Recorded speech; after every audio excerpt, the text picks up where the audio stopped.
आप सभी का स्वागत है हमारे यूट्यूब चैनल संग साथ साथ में। आज की कहानी है मुर्दों का गांव। इसके लेखक हैं धर्मवीर भारती। तो चलिए कहानी स्टार्ट करते हैं। उस गांव के बारे में अजीब अफवाहें फैली थीं। लोग कहते थे कि वहां दिन में भी मौत का एक काला साया रोशनी पर पड़ा रहता है। शाम होते ही कब्रें जमाहियाँ लेने लगती हैं और भूखे कंकाल अंधेरे का लबादा उड़कर सड़कों, पगडंडियों और खेतों की मेड़ों पर खाने की तलाश में घूमा करते हैं। उनके ढीले पंजरे की खड़खड़ाहट सुनकर लाशों के चारों ओर चिल्लाने वाले घिनौने सियार सहमकर चुप हो जाते हैं और गोश्तखोर गिद्धों के बच्चे डैनों में सिर ढांपकर सूखे टूटों की कोठरों में छिप जाते हैं। इसी वजह से जब अखिल ने कहा कि चलो उस गांव के आंकड़े भी तैयार कर लें, तो मैं एक बार कांप गया। बहुत मुश्किल से पास के गांव का एक लड़का साथ जाने को तैयार हुआ। सामने 2 मील की दूरी पर पेड़ों के झुरमुटों में उस गांव की झलक दिखाई दी। मील भर पहले ही खेतों में लाशें मिलने लगी। गांव के नज़दीक पहुंचते पहुंचते तो यह हाल हो गया कि मालूम पड़ता था भूख ने इन गांवों के चारों ओर मौत के बीज बोए थे और आज सड़ी लाशों की फसल लहरा रही है। कुत्ते, गिद्ध, सियार और कौवे उस फसल का पूरा फायदा उठा रहे थे। इतने में हवा का एक तेज झोंका आया और बदबू से हम लोगों का सिर घूम गया। मगर फिर जैसे उस दुर्गंध से लथकर हवा के भारी और अधमरे झोंके सूखे बांसों के झुरमुटों में अटक कर रुक गए। सामने मुर्दों के गांव का पहला झोपड़ा दिख पड़ा। 3 ओर की दीवारें गिर गई थीं और एक ओर की दीवार के सहारे आधा छप्पर लटक रहा था। दीवार की आड़ में एक कंकाल पड़ा था। साथ वाला लड़का रुका। यह निताई दीवर है। कहाँ? अखिल ने पूछा। वह एक निताई दीवर सो रहा है। लड़के ने कंकाल की ओर संकेत किया। वह दीवर था और गांव का सबसे पट्टा जवान। अकाल पड़ा, भूख से उसकी माँ मर गई। उसके पास खाने को न था। फिर लकड़ी लाकर चिता सजाना तो असंभव था। उसने अपनी नाव बाहर खींची, माँ के शरीर को नाव में रखा, ऊपर से सूखी घास रखी और आग लगा दी।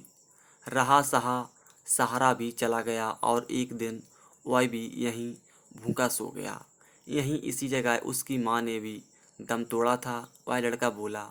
हवा का झोंका फिर चला और खोखले बांसों से गुजरती हुई हवा सन्नाटे में फिसल पड़ी।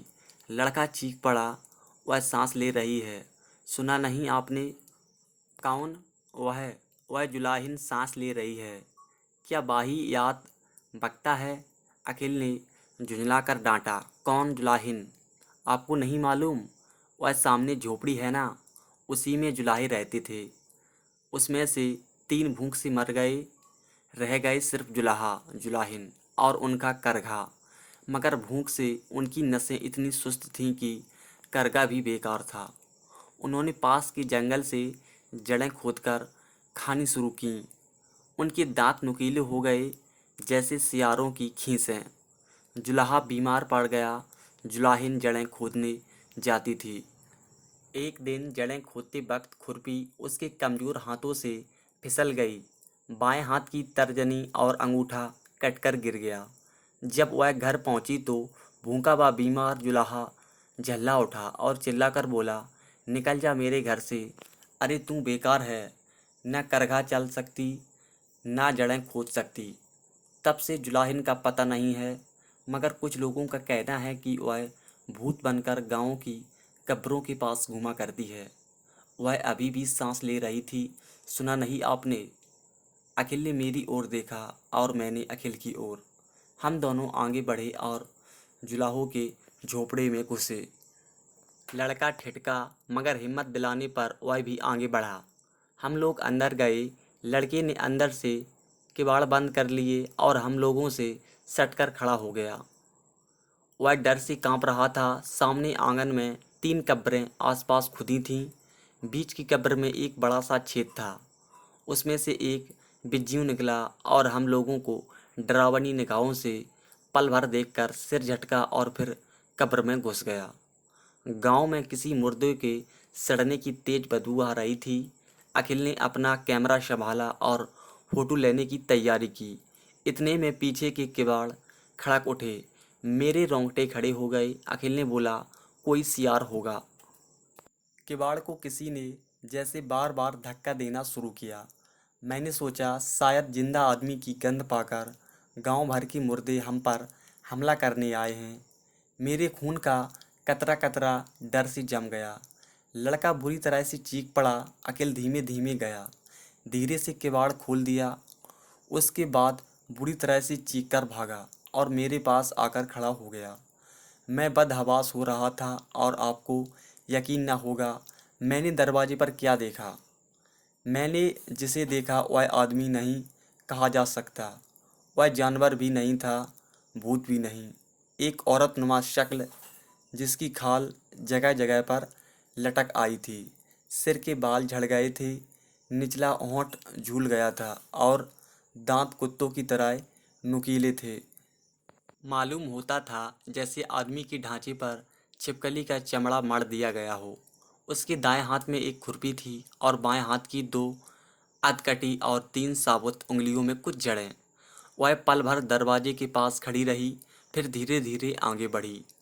मैं चीखना चाहता था मगर गला जवाब दे चुका था।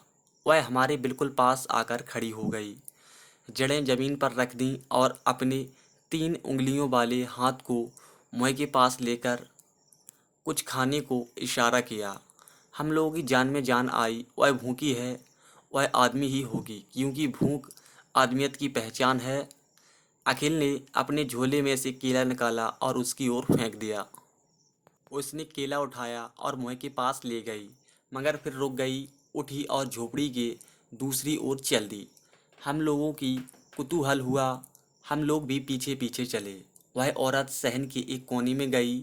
वहीं एक मुर्दा था जिसकी सड़ांध आंगन में फैल गई थी। देहाती लड़के ने उसे देखा और पहली बार उसके मुंह से आवाज़ निकली, जुलाहा। यह तो जुलाहा की लाश है।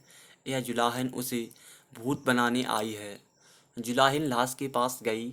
लाश सड़ रही थी और उसमें चींटियां लग रही थीं। उसने केला और जड़ें लाश के मुंह पर रख दीं और हंसी।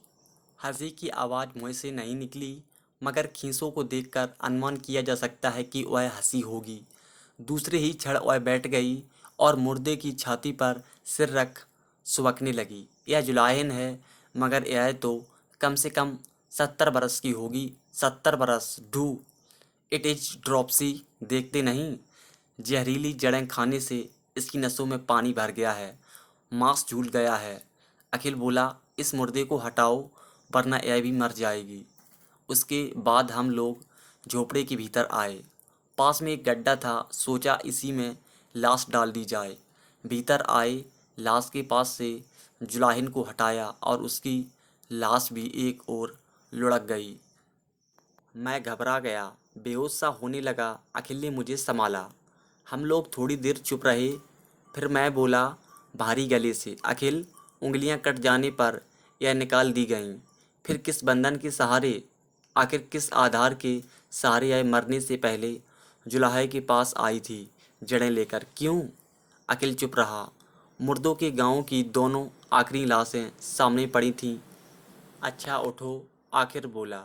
हम लोगों ने लाशें उठाईं और गड्ढे में डाल दीं। एक ओर जुलाहा, दूसरी ओर जुलाहिन। बांस के सूखे पत्तों से उन्हें ढांक दिया। मैंने अपनी उंगली से धूल में गड्ढे के पास लिखा, ताजमहल 1943, और हम चल पड़े।